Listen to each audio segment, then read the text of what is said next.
पर मेठी चित्तयादे तम शरणम संयुक्तं सन्नानं सच्चारितं हि सत्तमं चैव चौरो चिट्टयादे तं आदाहुमे शरणम्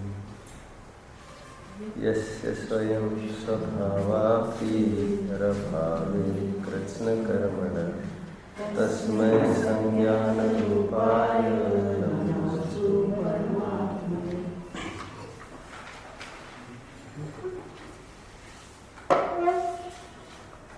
जितने भी लौकिक आयोजन होते हैं वे सब टीम वर्क के बल पर होते हैं। उसमें संगठन होना अत्यधिक आवश्यक होता है। लोक मिलन, सम्मिलन, गेट टुगेदर्स, मीटिंग्स, ये सब आवश्यक होता है। इसी को लेकर लोक में खूब सारी सूक्तियाँ भी प्रचलित है। United we stand, unity strength, यहाँ तक कहा है नीतिकारों ने कि कली काल में संगठन ही शक्ति है। कानून ये कहता है majority wins, might is right. Might मतलब the one who is mightier. ताकत है तो वो ठीक है, और ताकत है वो बहुमत से है। ये लोक में बहुत प्रचलित बातें हैं। ये जब भी कोई आयोजन लोक का होता है इसमें ऐसा ही होता है, ये सब बातें। और इसमें हम सब देखते ही फिर आगे पीछे बहुत मक्खन भी लगाना पड़ता है, चापलूसी भी करनी पड़ती है। साधारण आदमी हो जो आकर बस रोज चटाइयाँ बिछाता हो, उसको भी मक्खन लगाना पड़ता है माइक पर बुला बुला कर कि साहब इन्होंने बहुत काम किया, बहुत काम किया। हम ज़्यादा क्या कहें, रामायण में भी जब ये सब जीत कर आए थे तो राम के साथ सब खड़े थे, सब हो गया था, अभी आ गए थे लंका से लौटकर आज फिर से अयोध्या में। तो वैसे ही चर्चा चल उठी कि ये सब इतना सब हो गया और जीत भी हासिल हो गई, सुरक्षित रूप से आज फिर से हम यहाँ पर हैं। तो उसका क्या रहस्य है, कौन कारण है? तो राम ने चालू किया और एक एक को की गिनती चालू करी कि ये न होते तो ये न होते तो ये न होते तो ये न होते तो ये न होते तो आदि आदि। और ये अच्छा लक्षण माना जाता है लोक में कि स्वयं काम करो और श्रेय औरों को दो। थोड़ा विचार करो। हनुमान भी जब बहुत अच्छी खबर लेके आए थे लंका से सीता के प्राप्ति की, जिसके लिए सालों तक विवल हो गए थे सब, जिसके वियोग में आज पहली बार ये गुड न्यूज़ सुनाने के लिए राम के कोर्ट में जाना था, तो हनुमान अकेले नहीं गए थे, जबकि पूरा कंट्रीब्यूशन हनुमान का था उसमें। लेकिन हनुमान ने सोचा और लोगों को कैसे जोड़ा जाए इसमें, let this be team work. सभी वानरों को, वानरवंशी अपनी भाषा में, सभी वानरों को इकट्ठा करके वो सब के सब जाकर खड़े हो गए, साहब हम सब ने मिलकर पता कर लिया है। तो वे वानर भी कहते रहे भाई हमारा क्या इसमें, नहीं, आपकी कृपा, आपका प्रेम नहीं होता, प्रेम आपकी मेरे प्रति डीप फीलिंग नहीं होती, कृपा नहीं होती तो मुझे भाव ही नहीं होता जाने का। ये सब बैकिंग है मुझे आप लोगों का, आपने नहीं कहा तो क्या हो गया। ये टीम वर्क के लोक में बहुत अच्छा माना जाता है, उसको बने रहने दो अपने अपने स्थान पर। यहाँ पर ये लोकोत्तर काम हमको करना है, आत्मकल्याण का। एकदम विपरीत काम चलता है, एकदम विपरीत। बहुत अटपटा लगेगा आपको। ये विघटनों के मार्ग है। यहाँ पर इतना विघटन है कि यहाँ पर दो भी बर्दाश्त नहीं होते हैं। यहाँ पर की तो आगे चलकर यहाँ पर ये कहेंगे एक तरफ पर्याय एक तरफ ध्रुव, ये दो पने को भी कितना धिक्कारा है। हम एक को एक जानिए देखी रहिए रमी रहिए कठोर आदि आदि आदि। एक की महिमा कितनी है कि वहां पर अपने में भी भेद नहीं करना। फिर निश्चय नहीं ये कहता है पर से भिन्न अपने से अभिन्न आदि आदि। ये मानता है कि डिवाइडेड वी स्टैंड। अभी भी वहाँ पर जुलूस निकला था, फेरी निकली थी श्रुत पंचमी के दिन। अच्छा आयोजन हुआ था दिल्ली में और सात्विक पद्धति से हुआ। और उन्होंने एक नई बात मानी, एजेंडा में ली है कि अगली बार से कोई बैंड बाजा वाला भी नहीं बुलाया जाएगा, कोई किराए के भगत हमको नहीं चाहिए, हमके जितने बस की है हम अच्छे स्लोगन अच्छा हम अपना आनंद करते चलेंगे, कोई उधार का काम नहीं चाहिए और उतने उनकी आवाज़ में हमारे स्लोगन दबने नहीं चाहिए। तो मैंने सबको एक बात कही वहाँ पर कि ऐसा नहीं समझे कि ये पावर प्रेजेंटेशन का कोई कार्यक्रम हुआ संपन्न। आप सब समझ रहे हैं मेरी बात को? इसमें भी लोग एक पावर प्रेजेंटेशन का एक जरिया समझते हैं कि हम जैन समाज है इतनी बड़ी मिलकर आज सबके सामने रैली निकालेगी, देखो कितने संकट आते हैं, कितनी समस्या आती है, फिर आज हम एक पने का प्रदर्शन नहीं करते हैं तो फिर बहुत खतरा है, फिर चलो सब एक आ जाओ एक आ जाओ। इसको भी हमने पावर प्रेजेंटेशन के रूप में पुटअप किया। यह बहुत दर्दनाक फीलिंग है। मैंने कहा स्लोगन्स भी हमारे इस प्रकार हो कि हम सब एक है, ऐसे स्लोगन नहीं हो। हम सब जो एक दिखते हैं लोगों की नज़र में, पावर प्रेजेंटेशन ये नहीं है हमारा परमार्थ पावर प्रेजेंटेशन ये है कि हम स्वतंत्र इकाइयाँ हैं। यहाँ पर भी सैकड़ों लोग मिले दिख रहे होंगे। जैनिज्म ये कहते हैं कोई किसी से कुछ भी, सब आधा जुदा न्यारे तत्व है। सब स्वतंत्र ये है, मैं नहीं हूँ, मैं हूँ, ये नहीं हूँ, इनका सुख दुख मेरे से नहीं, मेरा सुख दुख, ये अपना कण कण स्वतंत्र बताया है। ये महावीर की देन है। महावीर के इस स्लोगन को पुटअप करना है, एकदम अलग चलता है। इसमें चाहिए आपको एकांत। 2 छंदों का मैं स्पष्टीकरण कर रहा हूँ, 21, 22। कल भी जो चल चुका है और आज जो चलेगा, इसको दोनों को एक समन्वयात्मक रूप में मैं ले रहा हूँ। You need not turn the pages, आप यहाँ पर ध्यान दीजिए। ये लोकोत्तर काम है, लोक से हटके काम है। इसमें संगठन नहीं विघटन की आवश्यकता है। जगत से जरूरी है कि आप 36 का आंकड़ा बनाए रखो। आप मानो नहीं तो नहीं मानो, अक्षय वही प्रकरण चल रहा है।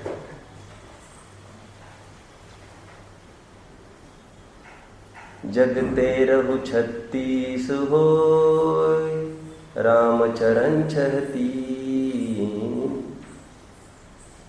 गोस्वामी तुलसीदास का एक छंद है जिसके ऊपर की लाइन मैंने कही, जगते रहु 36 होय, राम चरण चहती। आपको काम करना है तो जगत से तो 63 का आंकड़ा, 36 का आंकड़ा बनाए रखना पड़ेगा। 36 का आंकड़ा बनाए रखना पड़ेगा का मतलब कोई टोडरमल जी की भाषा में द्वेष बुद्धि वाली उदासीनता की बात नहीं कर रहे हैं। लेकिन हमें तुमसे कोई मतलब नहीं, तुम्हारा हमसे कोई लेना देना नहीं है, ऐसे एक नॉर्मल फीलिंग की बात है। वितरागता वाली उदासीनता यहाँ पर अपेक्षित है। और रामचरण यहाँ पर क्या लेंगे? शुद्धात्मा के प्रति लगाव करना, ये मूल प्रयोजन अपना होना चाहिए। 2 ट्रैक्स हैं, एक तरफ तो जुड़ने की बात है, एक तरफ तो छूटने की बात है। इतनी मस्त बात आई है। यहाँ पर एक शब्द आया था कल, स्वसंवेदन सुव्यक्ता। उसको नास्तिकपरक आगे समझाया जा रहा है आगे के छंद में कि इंद्रियों से हटकर, इंद्रियों के समूह से हटकर संयम्य करण ग्राम। क्या? संयम्य करण ग्राम। करण मतलब होता है इंद्रिया, ग्राम मतलब होता है समूह। इंद्रियों के समूह से संयमित होकर, हटकर ये कार्य संपन्न होता है। इंद्रियों से हटना मतलब इंद्रियों के विषयों से भी हटना। जहाँ जहाँ इंद्रिय आता है वहाँ पर इंद्रिय और इंद्रिय विषय दोनों बात लगा लेना। समय सार की 31वीं गाथा आप सब जानते होंगे। वहाँ पर इंद्रिय के 3 अर्थ किए, द्रव्येंद्रिय, भावेंद्रिय और इंद्रिय के विषय। जब इंद्रिय से जीव हटा तो इंद्रिय के विषय से हट गए। लोक में भी हम कहते हैं उसको रसना संबंधी बहुत लंपटता है। हम क्या बोलते हैं? रसना संबंधी लंपटता है। रसना मतलब दिस जीव is called, tongue is called रसना। तो टंग संबंधी लंपटता है हम जो बोलते हैं लोक में। तो टंग संबंधी लंपटता कहकर क्या कहना चाहते हैं? वैसे हम खाद्य पदार्थ की बात करनी है, हमको कोई रसना की बात थोड़ी करनी है। इसकी दृष्टि ठीक नहीं। दृष्टि ठीक नहीं है मतलब चाहे जहां देखता रहता है, विषयों से हमने इंद्रियों का अटैक किया उसके। ठीक है, जब भी इंद्रिय की बात आएगी, इंद्रियों को सीमा में लाओ तो वहां पर समझ लेना चाहिए भोगों से दूर हटो, विषयों से दूर हटो। ठीक है। स्वसंवेदन सुव्यक्त पूर्व छंद में आया था कि आत्मा कैसा है? अपने ही अनुभव से प्रकाशित करता है स्वयं को। अन्य कोई इंट्रोड्यूसर की आवश्यकता नहीं है इसके लिए, कोई मीडिएटर की आवश्यकता नहीं है। उसको यहाँ पर क्या कह रहे हैं नास्ति परक से? संयम में कर्ण ग्राम। कर्ण का अर्थ क्या किया? इंद्रिया। Very good. वैसे कर्ण के बहुत सारे अर्थ होते हैं। कर्ण का एक अर्थ मात्र कान भी होता है, कर्ण का एक अर्थ सभी इंद्रिया भी होता है, कर्ण का एक अर्थ परिणाम भी होता है, कर्ण का एक अर्थ कारक भी होता है षट कारकों में, जिसके द्वारा, ठीक है। कर्ण का अर्थ परिणाम भी करते हैं तो it will be well and good now. देखिए ना, अब छंद देखिए थोड़ा सा, 22वां छंद है। संयम में कर्ण ग्राम, बस पढ़ना नहीं है, कुछ पढ़ना नहीं है। संयम में कर्ण ग्राम, ग्राम मतलब यहाँ पर समूह, समूह। कर्ण का अर्थ यदि हम परिणाम लेते, परिणाम, तो भी चलेगा, तो भी चलेगा। इंद्रियों से और इंद्रियों के विषयभूत परिणामों से, इंद्रियों से, इंद्रियों के विषयों से, इंद्रियों के विषयों के आश्रय से और इंद्रियों के आश्रय से होने वाले परिणामों से निवृत्ति की बात करते हैं यहाँ पर। तो कर्ण का अर्थ परिणाम भी चलेगा यहाँ पर। वहां से हटकर दो बातें हैं, है ना। देखो देखो आगे ना, आगे दो मार्ग है, दो मार्ग है। एक आध्यात्मिक मार्ग है और एक लौकिक मार्ग है, जिसको मैंने प्रारंभ में अभी समझाया। यहाँ पर जरूरी है कि हम हटे सबसे। एक शब्द आ रहा है एकाग्रत्वेन, एकाग्रत्वेन, एक को ही ऊर्ध्व करके ये काम होता है, ठीक है। हम पहले ये भी विचार करें जिनकी ये भावनाएं है ऐसी, ये बहुत अच्छा यहाँ पर रहस्य खोला जाएगा। शुद्धात्मा की प्राप्ति कैसे होगी इसका मंत्र बताया जाएगा। उससे पहले हम सब यहाँ पर आचार्य देव कहते हैं, हम अपनी स्ट्रॉन्ग बिलीफ से छाती पर हाथ रखकर हम स्वयं से ईमानदार रहकर हम विचार करें कि हमें क्या चाहिए, ठीक है।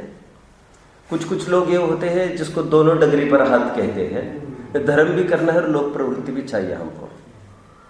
कुछ कुछ लोग ऐसे भी है, फिर बहुत बड़ा पेटा है, हम दूसरों के कार्यक्रम में नहीं जाएंगे तो वे हमारे कार्यक्रम में कैसे आएंगे, ऐसे भी बहुत बहुत मान्यता है लोगों की। यहाँ पर यह कहा जा रहा है कि तुम्हें लोक प्रवृत्ति चाहिए कि स्व प्रवृत्ति चाहिए, पहले विचार कर, है ना। नहीं सब ये भी हो, चाहिए में एक ही आता है। सहज क्या होता है, प्लानिंग क्या कर, उसका प्लानिंग करना नहीं पड़ता लोग का। और प्रथमानुयोग कितना भरा है अपने यहाँ कि जिसका उपादान जागृत हो जाता है उनके बच्चे भी आकर विद्याधरों ने पाले हैं। हम क्या विचार कर रहे हैं, हमारे बच्चों की शादी में फिर कौन आएगा। हमको ऐसे आयोजन कुछ बनाने ही नहीं है बड़े बड़े। जितना बड़ा आयोजन हुआ उतना खान पान की सात्विकता कोलैप्स हो जाएगी। जिसने जिस जस्ट एक जरिया है जिसके जरिए समाज में हमको ये प्रोपगेट करना है कि अभी इनकी शादी हो गई है और ये जरूरी इसलिए है, मेरे लड़के को रोजाना अभी रिश्ता नहीं आता रहे, मेरे लड़के को रोज फोन पर फोन नहीं आता रहे, सब हमारी लड़की भी बहनी है, आप सोचो विचार करो, तो सबके दिमाग में रहे अभी यहाँ पर कोई आए नहीं, उसका एक ही एक लक्ष्य है, दूसरा कुछ नहीं है।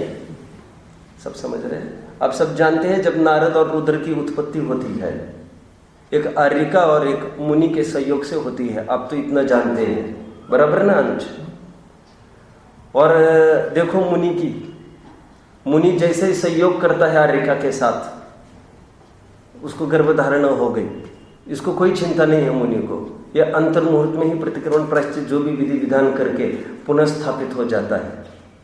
छेदोप स्थापना अगेन वो स्थापित होकर फिर पुनः अपना अपना आरूढ़ हो जाता है, छठवां सातवें में झूलने लगता है। उसकी ताकत तो देखो,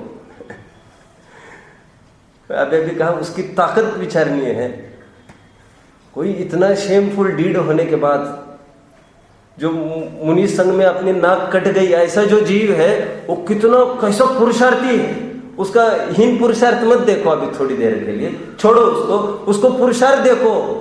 लोक मर्यादाओं को, लोक थिंकिंग को, लोग क्या सोचते हैं, इस रोग से एकदम हटकर एकदम स्वयं में स्थापित होकर अपना अपना काम कर लिया।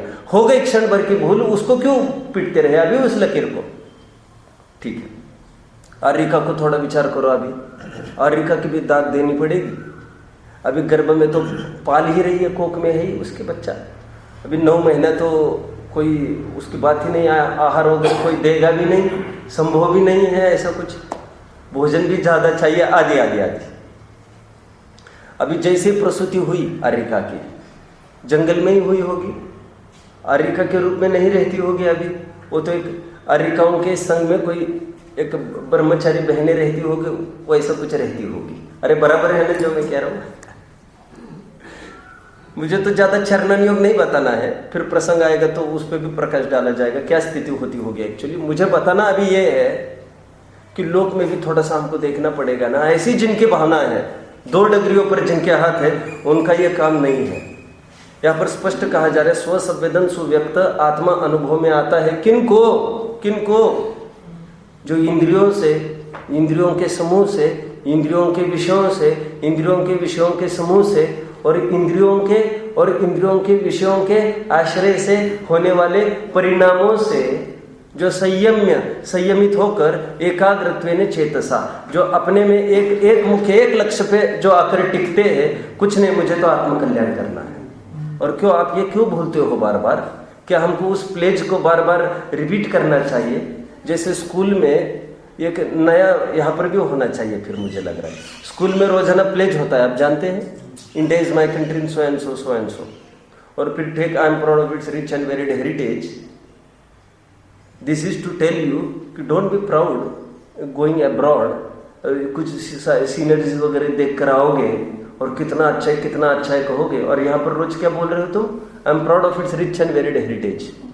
जो हेरिटेज है इंडिया का, मैं बहुत स्वाभिमान है। तुम्हारा स्वाभिमान झलक रहा है, साल भर में तुम भटक कर आते हो कहीं ना कहीं, इससे तुम्हारा स्वाभिमान ख्याल में आता है।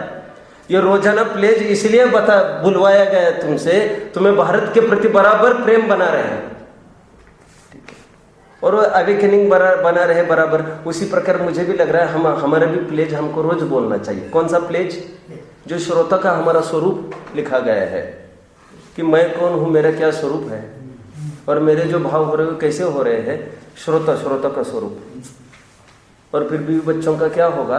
फिर किराना कौन भरेगा, फिर वो नल कौन भरेगा, फिर आज का रसोई कौन बनाएगा, की बात नहीं है। वहाँ पर जो श्रोता है वो ये विचार करता है, प्लेज है ये हमारा। हमें रोज ये बात ध्यान में रखना चाहिए, रोज ध्यान में रखना चाहिए। देखो अभी फिल्म थिएटर्स में भी नेशनल एंथम कंपलसरी किया ना, वो अपनी क्या कहना, राष्ट्रीयता और नेशनलिज्म को उखड़ के कुछ नहीं होगा। हमारा कोई भी आयोजन होगा, हम ये भूल नहीं सकते उसमें, क्या नहीं भूल सकते? हु कौन छु क्या थी थोड़ी श्रोता का स्वरूप जो लिखा है उसमें, यह हमारा प्लेज है। पहले दिन का अभ्यास था हमारा ये कि मैं कौन हूँ, मेरा क्या स्वरूप है, मेरा जो परिणाम हो रहा है उसका क्या फल होगा। इतना सब बातों का विचार करके जिससे मेरा हित हो वही मुझे करना चाहिए, है ना। इस काल की तो आगे की भाषा में फिर वो सेकंड जगह लाया है। तो और मुझे मेरा हित तो एक जिनवानी के अध्ययन से ही होगा, ये जानकर शास्त्र स्वाध्याय में उद्यम मंद रहा है। ऐसा है, दूसरा कोई लक्ष्य नहीं चाहिए उसका, एकमात्र आत्मकल्याण का लक्ष्य चाहिए। और आत्मकल्याण भी जिनवानी के श्रवण से होगा, ये जानकर जिनवानी के श्रवण में अति दक्ष सावधान हुआ है, अति प्रीतिपूर्वक उसको पढ़ता है। एक मोटो है, एक लक्ष्य लेकर वो चल रहा है। अभी क्या करना है उसको? मुझे तो आत्मा का कल्याण करना है। फिर यहाँ वहाँ दृष्टि नहीं दौड़ाना चाहिए हमको।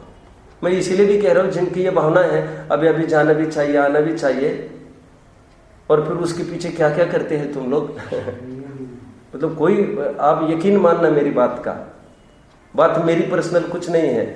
जो अभी भी बाजारू कॉस्मेटिक्स वगैरह नहीं छोड़ सकते, सम्यक तो से कोसों दूर है, भ्रम नहीं पालना अभी कुछ भी।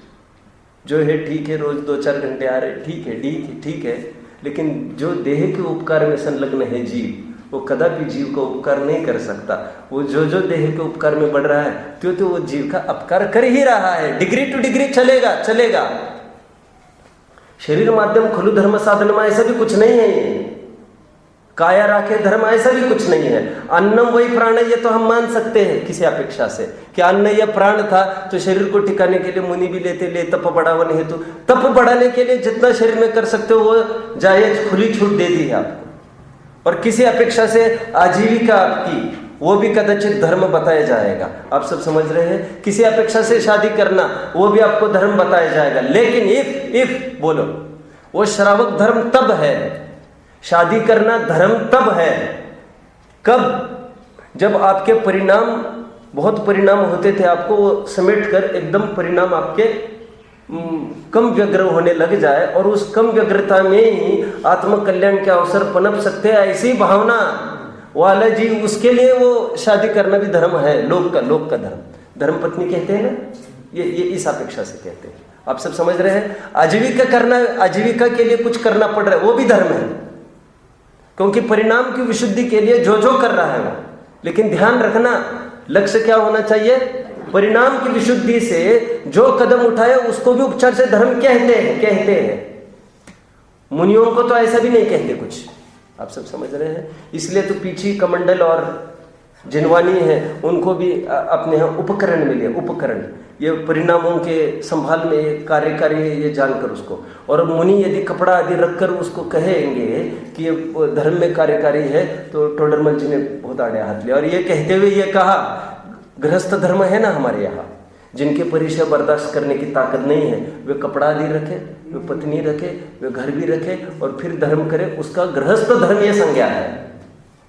लेकिन वो करके कपड़ा रखकर उसमें भी उसके अभाव का निरंतर उद्यम विचार है। एक शादी करके स्वस्थ से भी निरंतर ब्रह्मचार्य का विकल्प विचारे, वो तो मजबूरी में आया हुआ प्रसंग है।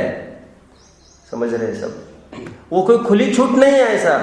वो तो ये है, ज्यादा पाप से कम पाप भला, तो ज्यादा पाप से छूटा, तो ज्यादा पाप से छूटा उस अपेक्षा से उसको धर्म कहा।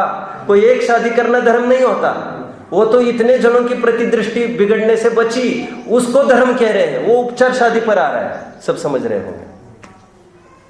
तो एक तरफ लोक व्यवहार की निभाने की बात है, एक तरफ लोकोत्तर व्यवहार निभाने की बात है। यहाँ पर स्पष्ट कहा जा रहा है कि वो विचार करता हो, मुझे तो इन बातों की खबर नहीं, प्लेज है हमारा, प्लेज, हमको प्रतिपल विचारना चाहिए। जिसको जो आत्मा का लक्ष्य करके निकला है, अहो मुझे तो इन बातों की खबर नहीं, कोई तो प्राप्त पर्य में तन्मय रहा, परंतु इस पर्य की तो थोड़े ही काल की स्थिति है, यहाँ पर सभी निमित्ता मिले हैं, मुझे अपना काम करना चाहिए। ये किसके लिए बात होगी? ये मिथ्या दृष्टि है, वो मिथ्या दृष्टि आ गई। लेकिन सम्यक तो सन्मुख मिथ्यात्व के कैसे परिणाम होते हैं? फिर उसको सजने के, धजने के, घूमने जाओ और फिरने जाओ और साल में एक बार लगता नहीं है क्या लक्ष्य से विमुख हो रहे हो। सालों बीत गए, अभी हमको सम्यक तो नहीं हो रहा है, उसके हमको छटपटाहट नहीं है, सम्यक तो होगा भी नहीं। ऐसे जीवों को नहीं होता सम्यक। तो रात दिन एक ही धगज वाला जीव चाहिए। आचार्य देव ने कितना कहा? 6 महीना, 6 महीना, षण्मासम एकम। ये कोर्स 6 महीने का लिए भी कोई करता है, 6 महीने भी जो निरंतर ये देह को पड़ोसी वत जानकर निरंतर ऐसा विचार करता है, घोलन मनन करता है, उसका काम हो जाएगा। कितने का कोर्स रखा इन्होंने? 6 महीने का। इसका मतलब हमारे जीवन में ऐसे 6 महीने भी गुजरे नहीं है 25-30 सालों में। 25-30 सालों में ऐसे 6 महीने भी गुजरे नहीं है जो एक लक्ष्य से आगे बढ़े हैं। ये तो आत्मानुभव होना चाहिए था ना। और पुरुषार्थियों के लिए तो अंतर्मुहूर्त की बात कही है जयचंद जी ने। पुरुषार्थियों के लिए अंतर्मुहूर्त, और जो एकदम हीन पुरुषार्थी है उनके लिए 6 महीने का पैच दे दिया है कि 6 महीने हमने जो कोर्स कहा है वो करो, आपको अचीवमेंट मिलेगा। तो मैं बारंबार इसलिए कहना चाहता हूँ, जिनका ये इनका और किसी के भी कहने से, किसी भी के भी कहने से आपकी लोक प्रवृत्ति यदि सीमा में नहीं आती है और जब तक नहीं छूटता है तब तक सिर पर भार जैसा अनुभव नहीं होता है आपको, और अच्छा लगने लगता है आपको, एक डंपिंग जैसा नहीं लग रहा है आपको। अरे जाके चलो अटेंडेंस लगा के आना है, अरे क्या घनघन है, क्योंकि ये एक पूर्व तैयारी है छूटने के पूर्व की। आपको बहुत अच्छा लगता हो तो ये समझ लेना चाहिए आप सम्यक से एकदम विमुख है। 2 मुख इक पथिक चले न पंथा, 2 मुख इक सुई चले न कंथा, सिले न कंथा। बोलो आगे। 2 ही काम एक समय में होत नहीं सयाने। विषय भोग भी भोगना और मोक्ष भी जाना ऐसा नहीं होता। बहुत समर्पण चाहिए इसमें। मतलब ये समझ लो, उसको नींद भी एनी टाइम उसको पूछो क्या लक्ष्य है, मात्र मोक्ष अभिलाष। ऐसे जीव को ही सम्यक तो हो सकता है। कषाय की उपशांतता, बोलो आगे, बोलो। मात्र मोक्ष अभिलाष भव भीरु प्राणी दया। यही पर आत्मार्थ निवास होता है। आत्मार्थता यही पर आत्मा आकर टिकेगा। तो उन्होंने पूर्व प्रक्रिया कही है, जिसको अभिलाषा के नाम पर मात्र मोक्ष अभिलाषा चाहिए। इसलिए मेरा फिर से कहना है, किसी के कहने से भी आप लोक प्रवृत्ति में उलझते हो तो ये यहाँ पर स्पष्ट एक संकेत क्या है? संयम्य करण ग्राम एकाग्रत्वेन चेतस। जो एकाग्र अपने आत्मा को ही लक्ष्य करके, अपने प्रयोजन को ही मुख्य करके निकलता है और सबको गौण करके, संयम में मतलब हट कर, कहाँ से हट कर? पांचों इंद्रियों के समूह से, इंद्रियों के विषयों के समूह से हटता है जो जीव, उसकी बात चल रही है यहाँ पर। ठीक है, आगे बढ़ते हैं। और ये फालतू बातें हैं, फालतू बातें हैं, हम नहीं करेंगे तो क्या। और ये चीज़ होती है, देखो तो मैं मेरे हिसाब से बोल रहा हूँ, मैं भी तुम सरी कई जीव हूँ अनुज, कुछ भी नहीं है ना, ऐसा कुछ नहीं है। और मैंने भी सब थोड़ा बहुत, मैंने भी कुछ भोगा ही होगा पहले, या आते नहीं जाते नहीं ऐसे भी भोगा ही होगा। लेकिन एक लोगों के दिमाग में इमेज बन जाए, नहीं कहीं नहीं जाते। तकलीफ ये है, हम एक तरफ जाते दूसरे नहीं जाते तो फिर माथे पर फुटता है फिर पूरा। और 3-4 साल लोगों को लेट देम ऑब्जर्व, उनको बराबर समय दिया जाना चाहिए आपके परीक्षण के लिए। हम जल्दबाजी नहीं करें कि लोग हमको अच्छा या अच्छा क्यों नहीं कह रहे, अच्छा या अच्छा क्यों नहीं कह रहे, जब हमारा प्रयोजन अच्छा है। उनको टाइम, पब्लिक तो टाइम लेगी। दिस इज सोसाइटी, 17 प्रकार के लोग हैं यहाँ पर, 17 प्रकार की खोपड़ियाँ हैं, सबके विचार अलग है। तो पर किसी किसी को 10-10 साल चाहिए परखने को, तो फिर 10 साल के बाद उसको रियलाइज होता है वास्तव में लड़का अच्छा है, ये आदमी अच्छा है, तो उनको उनका टाइम ले दो। हम आग्रह नहीं रखें कि लोग हमको सीध लगाते चले हर जगह, लेकिन हम अपने अपने लक्ष्य से, हम लक्ष्यनिष्ठ बने रहो, अपना अपना काम करते रहो। और लोगों की एक इमेज होने लगती है तो लोगों को फिर कुछ नहीं लगता फिर। और फिर थोड़ा एक अंतराल के बाद लोगों को बहुमान आने लगता है। और जो हमको तकलीफ है ना हमारी, फिर हमारे बच्चों की शादियाँ कौन करेगा। अरे अब थोड़ा यकीन मानना मेरी बात का, अभी तो एक उदाहरण दे ही दिया मैंने। विद्याधर भी आकर बच्चे को लेके जाते, पालन पोषण में करते हैं। हमारा यदि उपादान मजबूत है, पुण्य जोरदार है कि नहीं कह सकता मैं, उपादान मजबूत है तो समाज भी हाथों हाथों समझ लेके, भाई कहेगा आप विकल्प मत करो। आप तो पहले दीक्षा वगैरह लेके जाते तो उनके पीछे कौन संभालता था फिर। अरे पूरी समाज की धरोहर बन जाती थी फिर वो, आप समझ रहे हैं। विधवाएं हैं, अभी जिसका घर वाले दीक्षा लेके चले गए, जिसने ब्रह्मचर्य अंगीकार किया, अभी उलझने का भाव नहीं है जिनका बच्चों में, तो उनका कौन देखेगा फिर। पूरी समाज देखती थी फिर उनका। जिनका उपादान मजबूत है उनको डरना ही नहीं है निमित्त की क्या हालत होगी। मतलब जहाँ पर खड़े हम, मेरे को इतना ही कहना, आप ज़्यादा हम क्या ऐसा हम सब छोड़ देवे क्या, सब छोड़ देवे क्या। अरे सभी छोड़ने की उमंग वाला ही चाहिए वो आत्मा का, लेकिन छूटेगा नहीं, अब छूटेगा नहीं, उमंग ऐसी ही चाहिए उसकी। और जो फिजूल का काम है उसको आपको बराबर तोड़ना छोड़ना चाहिए। मतलब मुझे कहना 8 मूल गुण का किसी कीमत पर भी टूटना नहीं चाहिए। इतना इस दायरे में रहकर आपको जो दिखे सो करो। आपका 8 मूल गुण टूटेगा ऐसा आप कुछ नहीं कर सकते, कुछ नहीं कर सकते। पिकनिक जाएंगे 5 दिन, फिर पानी कौन सा पिएंगे, बिस्लरी तो पिएंगे ही। सम्यक तो आपका तब गया ऐसा नहीं, ऐसे बराबर आपकी थिंकिंग है ऐसी, तो सम्यक तो आपको यहाँ पर बैठ के भी नहीं होगा। वो तो मान्यता वैसी पड़ी है ना। 5 दिन फिर क्या, साल भर तो पालते हैं, साल भर तो पालते हैं। इतने से क्या होता है, ऐसे जो थिंकिंग है वो साल भर भी सम्यक तो नहीं होने देगा। किसी भी कीमत पर 8 मूल गुण की रक्षा होते हुए कुछ भी करो आप। अनछने पानी के एक बूंद भी नहीं जाना है, शादी है जाओ, कुछ भी जाओ, कुछ भी करो आप, फिर अपने आप सीमित होगा वो। फालतू बातों में कुछ दम नहीं रखा है। ठीक है, आइए। और फिर गालियाँ तो वैसी सुननी है, गालियाँ सुनने की तैयारी चाहिए हमको। ये मार्ग ऐसा है जहाँ पर खूब गालियाँ सुनने की तैयारी रखो। आप अपना अपना काम करते रहना चाहिए, करते रहना चाहिए। और हर फील्ड में ऐसा है, हर फील्ड में ऐसा है। मैं तो संस्थाओं में रहा हूँ, अब समाज में रहा हूँ, सब जन का आक्षेप रहता था, ये कमरे से बाहर ही नहीं निकलता, कमरे से बाहर ही नहीं निकलता नहीं। मतलब उनका ये कहना रहता था, ये आयोजनों में आए, ये इसमें आए, उसमें आए, डोल डपली चल रही, दुनिया वाले सब विद्वान आ रहे, दुनिया भर के सब ये आ रहे, फिर भैया आना चाहिए ना, आपको भैया आना चाहिए ना, लाख लपड़े हैं इसमें। फिर ये भी कहती थी मुझे बहुत बार, फिर लोग ऐसे कह रहे, मैंने कहा उनको बोलने दो, उनका तो धंधा ही है बोलने का। और जिनको उसमें रुचि बासित होते, अपने को अपना काम करो, चुपचाप सुनो, उनकी सुनते रहो, उनको कुछ मत बोलो।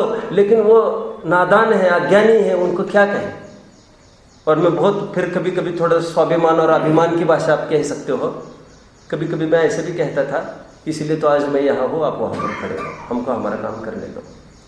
आपको 30-30, 40-40 साल हुए ना आपको स्वाध्याय किए, अपने ब्रह्मचर्य व्रत अंगीकार किया है, समाज पर आपकी धाक है पूरी।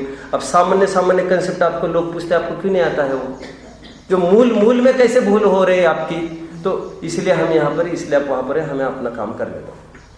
समझ में, ये इतना रिस्क जो लेने की जो ताकत रखेगा उसी को सम्यक तो होगा। जो लोग फिर जाना पड़ता है, आना पड़ता है, घूमना भी है, पत्नी भी पीछे लगती है, अरे वो छेड़ते रहेंगे, अपना माथा खाते रहेंगे, अपना नर पर रहेंगे, इसके लिए है। Food clothing shelter, nothing beyond this, हमसे कुछ नहीं होगा। फूड क्लोथिंग शेल्टर, ये तीनों की व्यवस्था हम करेंगे, इस तीनों के अलावा हमसे कुछ भी नहीं बनेगा।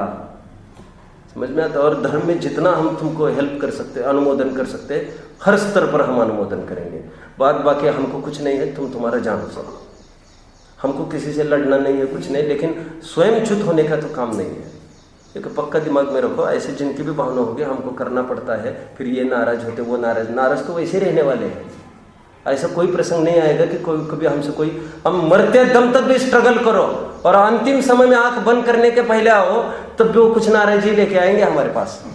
मैं मजाक नहीं कर रहा हूँ, देखो जीवन भर, नाम लेके बात कर रहा हूँ मैं, रसिक दाढ़ी वाले हैं, जीवन भर पाप पुण्य से भी एक कर, पाप ही कहना चाहिए, सब करके पूरा पैसा कमाया। एक स्टेनो से शादी करी, स्टेनो का कितना अपलिफ्टमेंट हो गया, हरिजन उद्धार से बढ़कर काम हो गया, ये उसका लाइफ हो गया। आज भी फाइनल स्टेज में है कैंसर के, आज भी हालत ये है आईसीयू में जाते जाते तक, वहां पर मौका मिले 1 मिनट बात करने तक पहले नक्की करो किसको कितना मिलेगा, नक्की करो। आदमी का माथा खाए जा रहे हैं। ऐसा कोई प्रसंग नहीं आएगा जिस दिन वो हमसे खुश रहेंगे। हमने जीवन क्यों बहाल कर रहे हैं? वो मरते समय की अंतिम आंख मिचने के पहले तक भी यही संकट दिखेगा। सब मरने के पहले आप सब आप ही करके जाओ, जल्दी करो जल्दी करो जल्दी करो, और जल्दी करके उनके हिसाब का नहीं आया उनके पाले में, तब तो फिर रुकने नहीं है सामने। कितनी हालत बेकार है, कितनी हालत बेकार है, उनके सामने कुछ कर नहीं सकते, करे तो आप ये हाल चकमा दे जाइए लोग। ये भी बहुत कमजोर दिल वाला है, ये कहते ये नाराज हो जाए तो मेरी कौन देखेगा। दोनों तरफ कितनी नादानी है। इतना समय यदि हम आत्मकल्याण में लगाते तो अभी तो हमको समाज की आवश्यकता ही नहीं पड़ती। 2 बातें मैं हमेशा कहता हूँ, एक तो सदाशिवदास जी की और एक गांधी जी की। गांधी जी का ये कहना है, हमारे बच्चों को अनुकूलताएं देने में, बच्चों को अनुकूलताएं जोड़ने की अपेक्षा समय पूरा इसमें लगाओ कि जीवन में प्रतिकूलताएं आएगी, उससे कैसे जूझना, वो जीतेगा आदमी। सदाशिवदास जी की भाषा में, जिन्होंने अपने बच्चों को शास्त्राभ्यास में लगाया, उन्होंने मानो बच्चों को करोड़ों का धन दिया। अब पढ़ लेना प्रवचन वात्सल्य भावना। जिन्होंने अपने बच्चों को शास्त्राभ्यास में संलग्न कराया, उन्होंने मानो बच्चों के लिए करोड़ों का धन दिया, और वो भी निस्सार दिखने लग गए उनको। ये रीति नीति होनी चाहिए। सम्यक तो मैं ये नहीं कह रहा हूँ मेरा लाइफ ऐसा है, मैं ये कह रहा हूँ जिनको सम्यक तो करना उनका लाइफ ऐसा ही होना चाहिए। और सभी डिग्रियों पर हाथ रहेगा ऐसा काम नहीं चलता। ठीक है ना? ठीक है, सब समझ लेना। ये यहाँ तक बोला है, बाजार की दवा भी, अस्पताल की मदिरा मिश्रित दवा भी कोई खाता है, गोपाल दास जी को पढ़ा था, उसको सम्यक तो नहीं होगा नहीं होगा नहीं होगा। जब दवा में बात लिखी है तो तुम्हारे कॉस्मेटिक्स की और रोज के खाने की तो कितनी बात, क्या है इसमें, कोई सेंस है क्या? और अभी भी अटैचमेंट नहीं छूटता है, उनको सम्यक तो होना नहीं है। ये बात ठीक है, यहाँ पर आना बंद न करो तो कभी न कभी क्लिक होगा, है ना? कभी मजबूरी में फिर बुढ़ापा आ जाएगा, सब तरफ से घिर जाएगा, झुर्री आएगी, तो फिर शरीर भी शर्माने लग जाएगा, कहेगा अब मुझे एलर्जी हो गया, मत लगाओ, तो तब छूटे कम से कम। लेकिन उससे बहुत निहाल होगा, ऐसा नहीं होगा। और मेरे से किसी ने कुछ कहा नहीं है, लेकिन मुझे ऐसा लगता है कि लोगों की समस्या होगी। तो हम अपना मजबूती बनाए रखें जीवन में, अपना लाइफ अपना ही है। हमारे संपर्क में जितने भी आए हैं उनका भी परमार्थ उपकार करो। सदाशिवदास जी की भाषा में, यदि कोई पत्नी उलाहना देती है, आपने तो ये करते नहीं वो करते नहीं, उनको समझाओ, ये क्या कर सकते हैं, तुम्हारे यहाँ साथ तक उदय, हम क्या कर सकते हैं। और तमाचा खाने की भी तैयारी रखो, कुछ नहीं फर्क पड़ता, कुछ नहीं बिगड़ता। वैराग्यवर्धिनी कहते थे गोपाल दास जी, पिटने दो, सब होने दो दुनियादारी, विषयों में मत उलझो, विषयों में मत उलझो। ये एक अच्छे नकाब में एक मोह अपना बदला लेने आया है, ये निरंतर दिमाग में रखो। क्या कहा? मोह अपना भुनाने के लिए, बैर भुनाने के लिए वो बहुत अच्छे भेष में आया है। चलो ना आपके बिना, फिर आपके बिना, चलो ना, ये मोह है, हमको डाइवर्ट करने के लिए आया है। उसको बराबर समझने परखने की ताकत हमारी होनी चाहिए। अब लक्ष्य से सम्यक तो कोई साधारण चीज नहीं है, बहुत समर्पण से सम्यक की प्राप्ति हो सकती है। जिसको विश्व एक तरफ कितना लिया है आत्मख्याति में, क्या कितना लिया, वज्रपात हो जाए, विश्व तहस नहस हो जाए, यहाँ वहाँ हो जाए, फिर भी मेरा अजरामर आत्मा तो इसमें भ्रष्ट नहीं होगा। कैसी कैसी भावना है, एक सम्यक दृष्टि की, उसको कोई जगत उथल पुथल मच रहे, उसको कोई लेना देना नहीं। उसको लेकर जो भी करना पड़ता है, मन मार के कितना करना पड़ता है उतना ही करना पड़ता है। फूड क्लोथिंग शेल्टर पुरता, मन मार के फूड क्लोथिंग शेल्टर रिस्पॉन्सिबिलिटी मेरी बच्चों की, मेरे बीवी की, मेरे माता पिता के समाधि की है, और बच्चों को अच्छे सन्मार्ग में लगते हो तो फूड क्लोथिंग शेल्टर होगा। पत्नी यदि धर्म पत्नी हो तो फूड क्लोथिंग शेल्टर की हम जिम्मेदारी लेंगे। यदि धर्म में तुम साथ नहीं दोगी तो तुम्हारा हमारा वैसे भी कोई रिश्ता नहीं, फिर भी एक हमारा एक सोशल कीपिंग के रूप में हम करें भी, गुडविल हमारा चला नहीं जाए इसलिए, तो वो बहुत हो गया। वो उससे बढ़कर तुम कोई ठेकेदारी नहीं राजी रखने की। मतलब इतना पक्का अपना अपना थिंकिंग होना चाहिए, उसके बिना काम नहीं होगा। संयम्य करण ग्राम एकाग्रत्वेन चेतस, सब विषयों से हटकर जो एकाग्र होने की ताकत रखता है, सामर्थ्य रखता है, उसको देखो। कल एक छंद पढ़ा तो उसको भी एक बार पढ़ लेंगे। कल का छंद एक बार पढ़ लो। स्वसंवेदन सुव्यक्त स्तनु मात्रो निरत्यय अनंत सौख्यवानात्मा लोकालोको विलोकन। स्वसंवेदन सुव्यक्त का ही भाव अपन खोलते जा रहे हैं, उसको नास्ति परक खोल रहे हैं। यह आत्मा किसी भी बाह्य वस्तुओं के जरिए पकड़ में आता है, ऐसा नहीं है। हमारा आत्मा पकड़ में आने के लिए कोई कुछ भी, किसी की आवश्यकता पड़े, टीम वर्क हो, ऐसा कुछ भी नहीं है यहाँ पर। बच्चा पानी तो पिलाए, वो देह का उपकार के लिए ठीक है, आत्मा का उपकार उससे कुछ नहीं होता। इसलिए हमारे मुनिगण परमार्थ करुणा करके, परमार्थ उपकार करके वे पानी नहीं पिलाते, हमको उपदेश ही पिलाते हैं।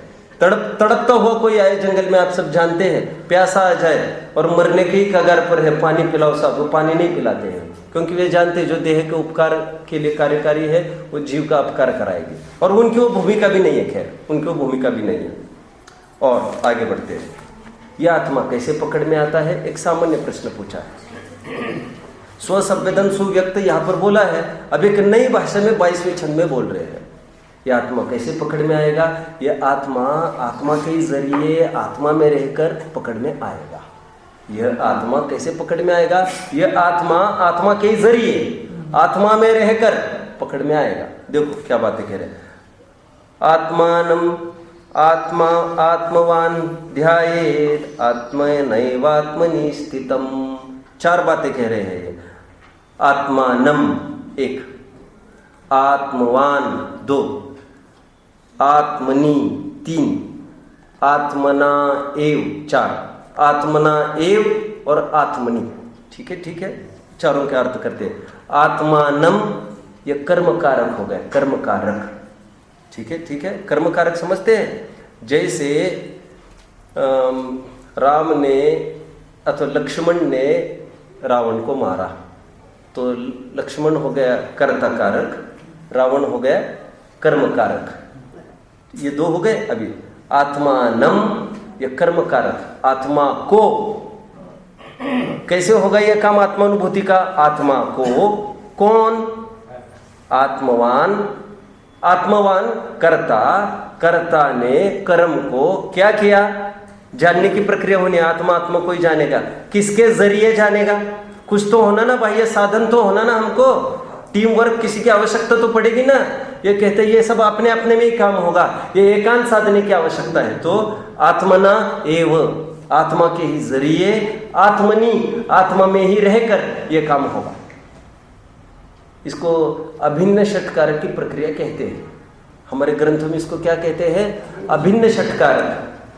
मतलब लोक में ऐसा होता है, जैसे घड़ा बनाना है तो कुम्हार ने घड़ा बनाया, मिट्टी को लेकर बनाया, जमीन के आधार को लेकर बनाया, टोकरी में से मिट्टी को लेकर बनाया। कितनी चीज की आवश्यकता है? चक्र भी चाहिए, दंड भी चाहिए, मिट्टी भी चाहिए, टोकरी भी चाहिए, जमीन भी चाहिए, कील भी चाहिए, इतनी सब चीजें चाहिए। तो लोकोत्तर मार्ग में ऐसा नहीं है।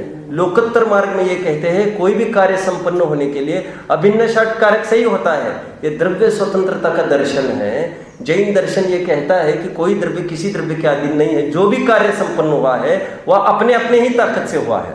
जैसे आत्मानुभव का कार्य संपन्न हुआ तो उसमें टीचर तो चाहिए ना पढ़ाने वाला, पुस्तक तो चाहिए ना पढ़ाने वाला, कान तो चाहिए ना, इंद्रिय तो चाहिए ना। तो यहाँ पर कहते नहीं, इंद्रियों को तो अधीनता में लाकर, इंद्रियों को अधीनता में लाकर, फिर क्या करना है? इंद्रियों को अधीनता में लाकर आत्मा, बस आत्मा को आत्मा के जरिए आत्मा में रहकर जान लेगा, कह रहे हैं। उसको पर द्रव्य की आवश्यकता नहीं है। ये समझ में नहीं आता आचार्य देव के शब्दों में, अमृतचंद्र स्वामी के शब्दों में।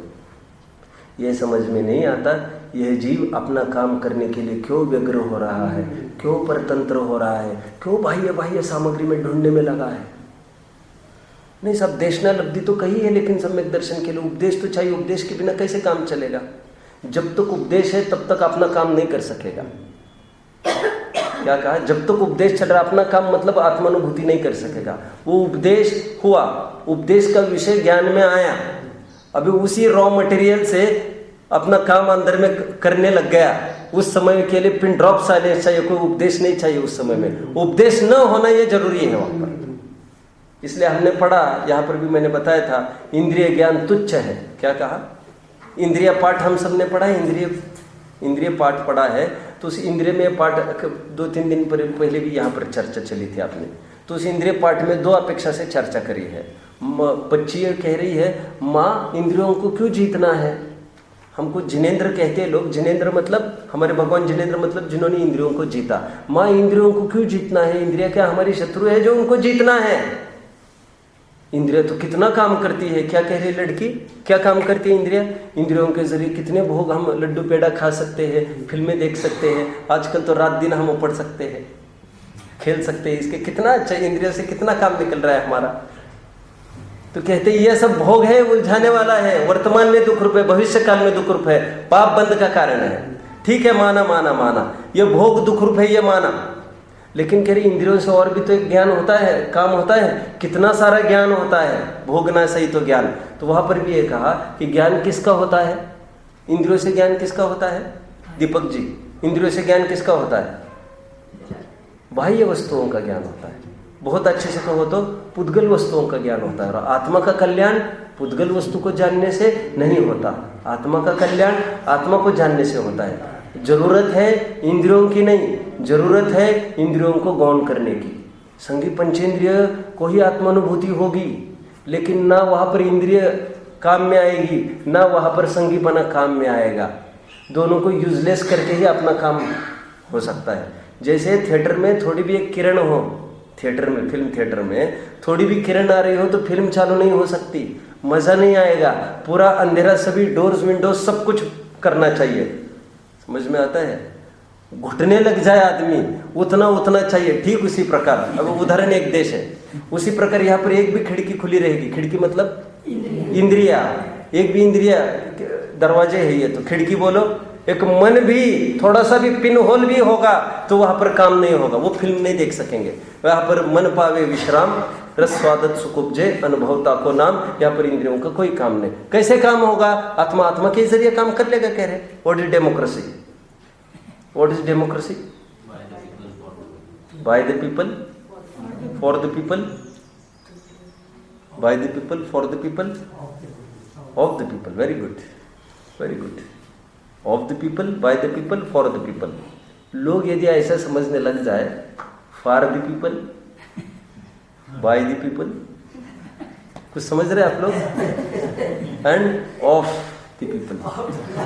ऑफ समझते हैं? O double F, of. ये मिटा रहा है ये डेमोक्रेसी को। तो किसके नाम पर? ठीक उसी प्रकार आत्मा को। What is democracy? अभी लोकशाही की बात करो। यहाँ पर लोगों ने लोगों के लिए, लोगों के हिसाब से चलाया हुआ कानून, उसको क्या कहते हैं? लोकशाही।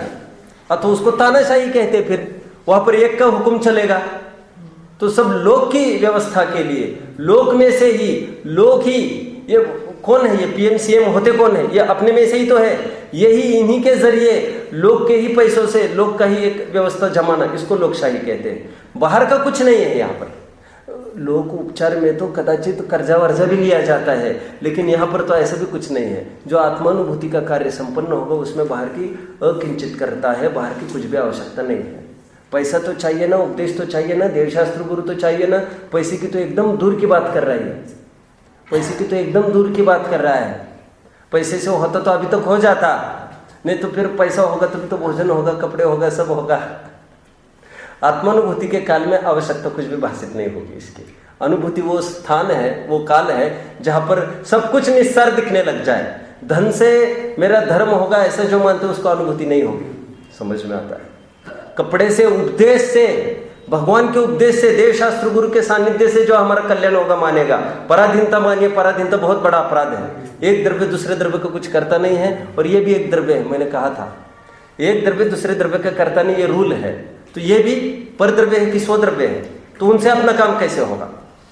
प्रारंभिक भूमिका में उनसे उपदेश सुना था। प्रारंभिक भूमिका में, आत्मानुभव के काल में कुछ नहीं होता वहां पर। मियाँ बीबी राजी, काजी तो फेरे पाड़ता है, फिर बाद में तो निभाना तो उन्हीं को पड़ता है, पति पत्नी को। काजी मतलब इस प्रसंग में बोलिए, काजी, काजी में देव शास्त्र गुरु, उन्होंने मिलाप कराया। ये तुम्हारी ज्ञान की पर है, ये तुम्हारा त्रिकली ध्रुव, आत्मा आत्मा में रमण करे, सुख किसको होगा। अब काजी का क्या करना? उसको कितने जनों के फेरे पाड़ने जाओ, आगे उपदेश कर। अब हमने कभी नाम लिया जीवन भर उस पंडित का जिसने फेरे पाड़े, क्या मतलब है? अभी हम और हम में कोई समस्या आती है तो हम ही उसको निपटे, पंडित को कॉलअप नहीं करे। मैंने कहा था, क्या कहा था? पंडित को कॉलअप करेंगे, पंडित फिर कहेगा भाई मैं मेरी समस्या से झुलस रहा हूँ, मैं किसको बताऊँ? यहाँ पर समझने की बात यह है कि इंद्रिय ज्ञान भी तुच्छ इसलिए है क्योंकि जो भी काम होता है वो इंद्रियों से ज्ञान होता है, वो बाहर का ज्ञान होता है। मैं तो इसके लिए उदाहरण देता हूँ, जैसे स्लीपर्स है, जब बाहर जाते हैं तो स्लीपर्स पहनते हैं, चप्पल्स वगैरह, जब घर में आते हैं तो बाहर ही उतार देते हैं। क्यों? गंदगी को लेकर वो पहन रहे थे। हम घर में ऐसा कुछ नहीं तो घर में उतार दिया। बोलो सिद्धांत। जब बाहर के विषय जानने हैं तो इंद्रियों की आवश्यकता पड़ती है। जब अपने घर की बात है तो इंद्रियों की क्या आवश्यकता है? यहाँ पर तो अतीन्द्रिय ज्ञान चाहिए। ठीक है, कैसे कैसे काम संपन्न होगा? कह रहे 4 बातें कहिए। आत्मा ने आत्मा को आत्मा के जरिए आत्मा में ही रहकर जाना। सभी षटकारक अभिन्न षटकारक घटित हो रहे, पर की कोई आवश्यकता ही नहीं है यहाँ पर, है ना। अब इस छंद को पढ़े, फिर से 22वें छंद को पढ़ो। संयम्य करण ग्राम मेकाग्रत्वेन चेतस आत्मानमात्मवान् ध्यायेत् आत्मनैवात्मनि स्थितम्। इंद्रिय टोडरमल जी ने खूब लिया, 3-4 अध्याय में पढ़ना चाहिए। जो इंद्रियों को बलवान करने में लगे हैं, विषय बने रहे, इसका प्रयास कर रहे हैं, उनको सावधान किया, है ना। ये डाइवर्ट करती है इंद्रिया हमको। एक बाबा जी हुए हैं, शायद आज भोपाल आश्रम में रहते होंगे वे, प्रज्ञा चक्षु जी कहते हैं उनको। वैसे राजमल जी नाम है उनका, उनको प्रज्ञा चक्षु जी कहते हैं। उनकी एज होगी 80 वगैरह एज होना चाहिए, अनुमानता। जन्मांध है वे, इसलिए उनको प्रज्ञा चक्षु जी कहते हैं। हमने खूब देखा उनको पास से, मतलब इतनी मस्त जीवनचर्या है, बड़े से बड़े विद्वान को पछाड़ते हुए। इतना कुछ भी दुर्ध्यान में दिन जाता ही नहीं है उनका। और उनका इतना सेटेड है, सुबह 3-4 बजे उनका दिन खुल जाता है। कितनी ही बीमारी में, कैसी भी स्थिति में, हमने देखा 3 सामयिक के टाइमों में बराबर सामयिक करते मिलेंगे। सब स्वयं अपना अपना काम भी कर लेते हैं। और अध्ययन ऐसा है उनका, इतना अध्ययन है, दिन भर लगभग जैसे जाते हैं, एक बक्सा रखा है गुरुदेव की सीढ़ी का, एक बक्सा रखा है डॉक्टर साहब की सीढ़ी का, ऐसा जो उनके स्वयं ने गा कर, भजन गा कर, पूरा समय सर नाटक याद कर करके, स्वयं ने सुन के। ये था ना, एक सिंगर था ना कोई, रविंद्र जैन, उसको दिखता नहीं था, और सब लोगों को लगता है कैसे बोलता है। देखो मैं कुछ कहना चाहता हूँ, मैं ये कह रहा हूँ, वो बाबा जी ये कहते थे, उनको पूरा समय सर नाटक याद है, और पूरा गा कर उसको रिकॉर्डिंग करके उन्होंने उसी को रोज सुनते रहते हैं। और दिन भर उनका सुनने में ही जाता है, पूरी तत्व चर्चा में जाता है उनका समय। तो वो ये कहते थे, कभी मजाकिया मूड में आते तो वो ये कहते थे, हम बहुत खुश हैं तुम लोगों से। कहते क्यों? हमको आंखें नहीं है, कहते हैं तुम लोग इसलिए फिजुल में इसलिए परेशान हो, तुमको दिखता और वही आंखें बंद करने के बाद भी वही दिखता रहता है। कबीर की भाषा में, आंखें खोलो तो सपन दिखता है, आंखें बंद करो तो अपन दिखता है। यहाँ पर इंद्रियों की नहीं, इंद्रियों के अभाव की आवश्यकता है। अभाव मतलब कोई मिटाने की नहीं, उनसे सहयोग नहीं लेना, इतना ही करना। आत्मानुभव के लिए इंद्रियों की नहीं, इंद्रियों को उनका निग्रह की आवश्यकता है। यहाँ पर बहुत कहते थे तुम कितना विकल्प है, हमको तो कुछ विकल्प ही नहीं होता, हमको तो अच्छा ही अच्छा विचार आता है, कहते हैं। बराबर 3 टाइम देव दर्शन के लिए भी जाते थे, वहाँ पर बराबर परिक्रमा देते थे, लाठी से टटोल के बराबर पूरी 6 ढाला पढ़ लेते, बहुत शांति से, बहुत तसल्ली से। देखो एक तरफ भरत खड़े हैं, एक तरफ अपन खड़े हैं। भरत को भी आत्मानुभव करना है। भरत को क्या करना पड़ेगा? मैं कितनी पत्नियां वाला हूं मानेगा तो उसको आत्मानुभव होगा, है ना। मैं तो ये कह रहा हूँ, उसका तो बड़ा टारगेट है बहुत, उसको तो 96,000 को गौन करना है बेचारे को, हमको 1 को गौन करना है। बहुत सरल है, बहुत सरल है। हमारा काम विचार करे तो बहुत सरल है। उसको कितने हाथी, कितने घोड़े, कितने क्या, हमारा तो इतना बस चल सकता है। दुकान बंद होगी, स्विच ऑफ कर दिया, कोई घन नहीं माथे में, कल आ जाना। चक्रवर्ती का ऐसा थोड़ी चलेगा, कल आ जाना। सब तरफ की समस्या है। चक्रवर्ती को जब भी आत्मानुभव करना है, उसको 96,000 रानियों को गौन करना पड़ेगा, हमको एक को गौन करना पड़ेगा। थोड़ा विचार करो। लेकिन जब उसकी आंख बंद है, उसको दृष्टिगोचर कितनी पत्नियां हैं? एक भी नहीं। हमारी आंख बंद है, हमको दृष्टिगोचर कितनी है? एक भी नहीं। 96,000 रानियों का क्या यूज हुआ? आत्मानुभव के काल में जब आंखें बंद करनी है, उनको भी गौन करना है, हमको भी गौन करना है, तो दोनों बराबरी का मामला रहा। आप सब समझ रहे हैं? उनके लिए भी जैसे अभोग्य है वो सब बाह्य सब विभूति, हमारे लिए भी अभोग्य है। इस स्टैंड पर, इस प्रसंग में हम दोनों समान हैं। इस न्याय से सिद्ध भगवान को और हमको दोनों को समान बताया जाता है, क्योंकि उस प्रसंग में मेरा घरदार वाला हूं ऐसा मानने वाले को आत्मानुभूति होती ही नहीं। भरत भी वही मान रहा है कि मैं आत्मा हूं, हम भी वही मान रहे हैं मैं आत्मा हूं। यह बाह्य सामग्री से हटकर आत्मानुभूति होती है, ये मुझे कहना है। समझ में आता है? बाह्य सामग्री, ये इंद्रिया, या हमको आकुलता मत करो, हमारे पास कुछ नहीं है। आपको ये आनंद करना चाहिए कि अनुभूति के काल में हमारे पास कुछ नहीं है, ऐसे धारणा से ही बराबर अनुभूति होती है। सब तरफ से आके हटानी पड़ती है, सब तरफ से इंद्रिया बंद करनी पड़ती है। पंडित है, आज पंडित ले लो, एक चक्रवर्ती लिया और एक स्वयं को लिया, एक बहुत बड़ा विद्वान है और एक हम बैठे हैं। उसको आत्मानुभव करने के लिए उसको क्या करना है? हजारों गाथाएं गौन करनी है। हमको क्या करना है? 1-2 गाथाएं गौन करनी है हमको। वो सामयिक के काल में वो उछल पड़ सकती है, हजारों गाथाएं उसको परेशान कर सकती है। हमको परेशान करने के लिए हमको इतना कुछ आता ही नहीं है। मुझे अभी कहना यह है, विद्वान को भी क्या करना पड़ेगा अनुभूति करने के लिए? मैं इतना जानने वाला हूँ ऐसा नहीं, मैं मात्र जानने वाला हूँ। सबको गौण करना पड़ा उस पर्टिकुलर स्थान में। क्या विद्वान और क्या हम सब एक ही प्लेटफॉर्म पर खड़े हैं अनुभूति के काल में।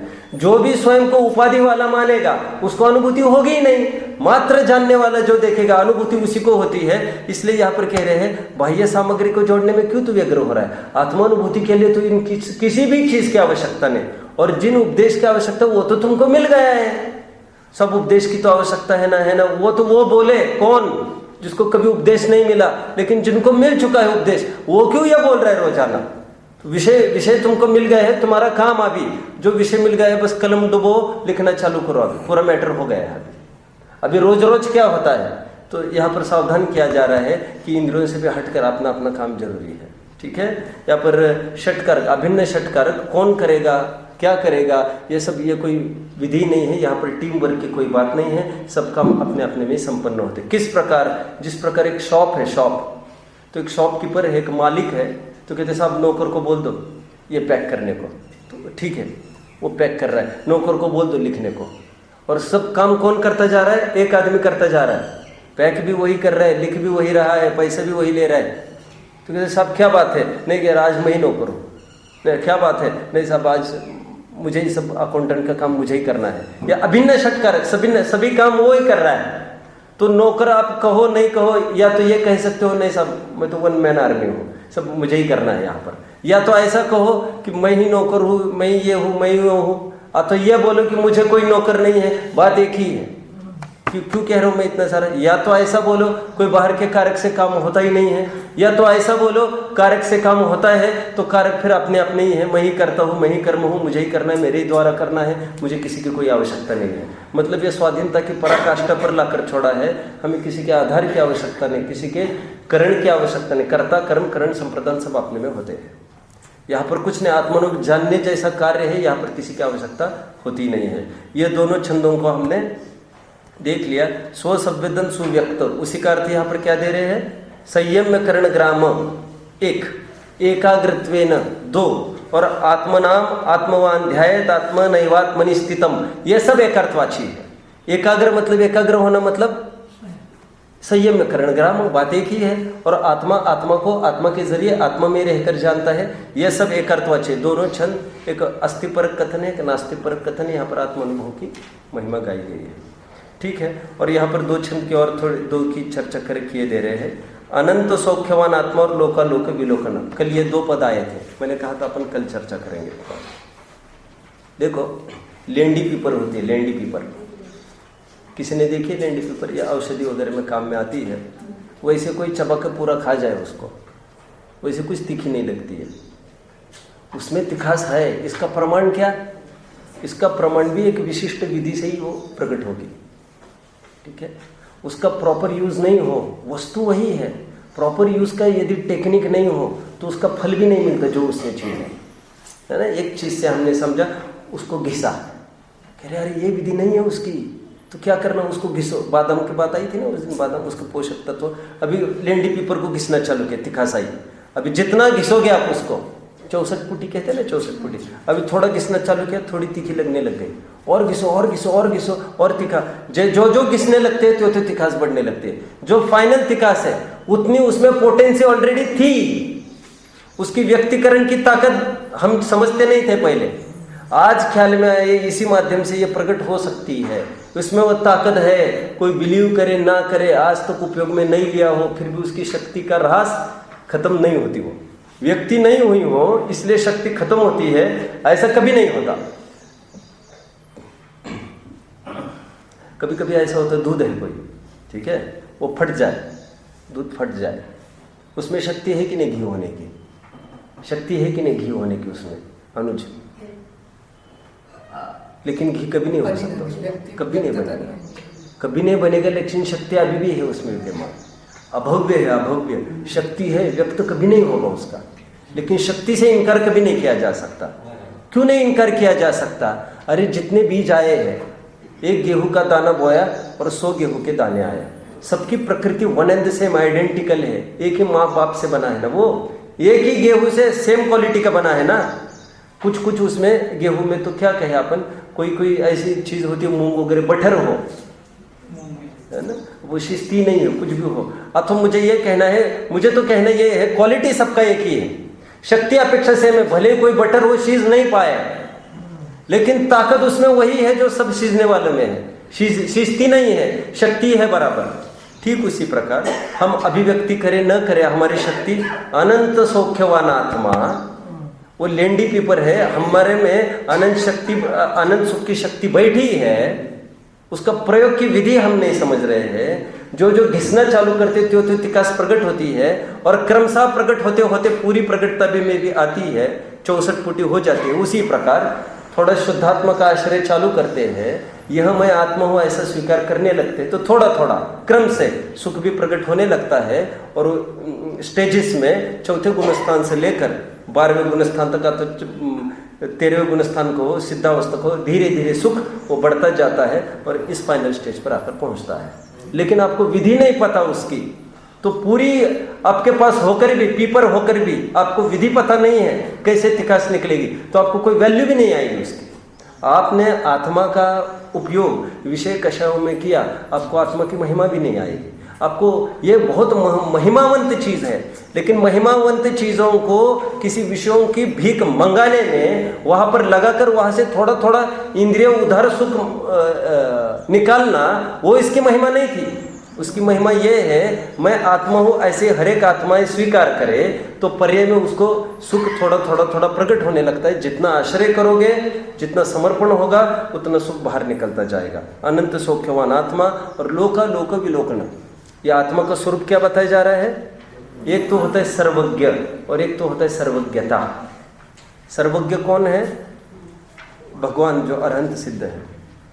सर्वज्ञता किसमें है?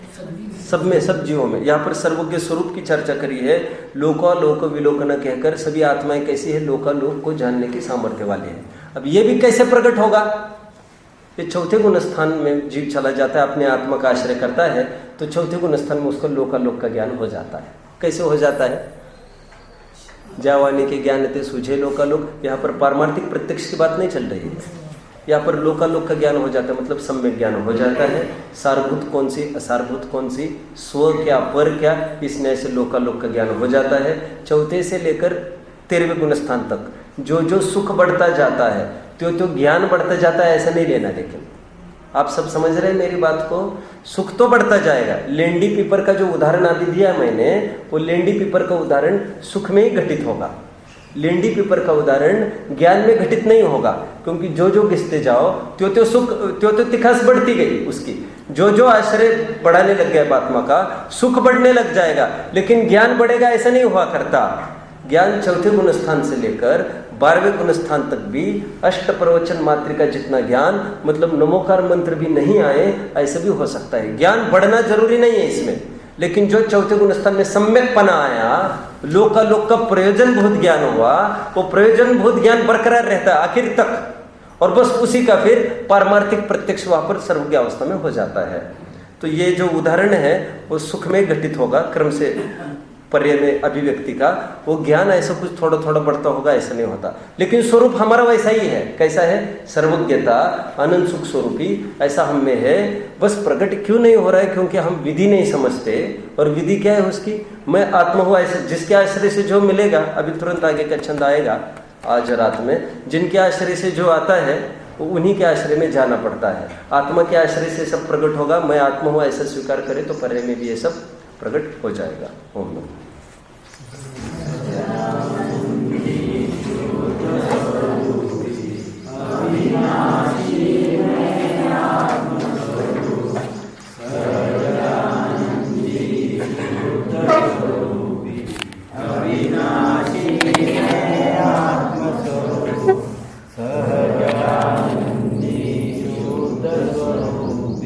अविनाशी